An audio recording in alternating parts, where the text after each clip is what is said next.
হাসিনা রাষ্ট্রপতির কাছে পদত্যাগপত্র জমা দিয়ে গণভবন থেকে দেশ ছেড়ে যাওয়ার পর রাষ্ট্রপতির সঙ্গে আলোচনায় বসেন বিএনপি, জামাত, জাতীয় পার্টিসহ কয়েকটি রাজনৈতিক দল।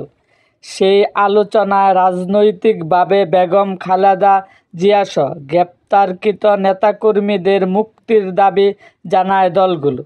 জাতির উদ্দেশ্যে দেওয়া ভাষণে রাষ্ট্রপতি রাজনৈতিকভাবে গ্রেপ্তারকৃত নেতাদের মুক্তির কথা বলেন।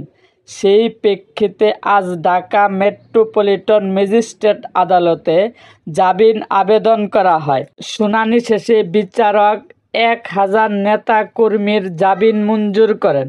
জামিন পাওয়া উল্লেখযোগ্য নেতারা হলেন বিএনপির সিনিয়র যুগ্ম মহাসচিব রুহুল কবির রিজভী, জামায়াতে ইসলামীর সেক্রেটারি জেনারেল মিয়া গোলাম পরোয়ার, বিএনপির চেয়ারপারসনের বিশেষ সহকারী শামসুর রহমান ওরফে শিমুল বিশ্বাস, ঢাকা মহানগর উত্তর বিএনপির আহ্বায়ক সাইফুল আলম নীরব, দক্ষিণের আহ্বায়ক রফিকুল ইসলাম মজনু, বিএনপির প্রচার সম্পাদক সুলতান সালাউদ্দিন টুকু, যুগ্ম মহাসচিব শহীদউদ্দিন চৌধুরী এনি, ঢাকা মহানগর উত্তরের সদস্য সচিব আমিনুল হক, বাগেরহাট জেলা বিএনপির আহ্বায়ক এম.এ সালাম ও 12 দলের সমন্বয়ক সৈয়দ এহসানুল হুদা।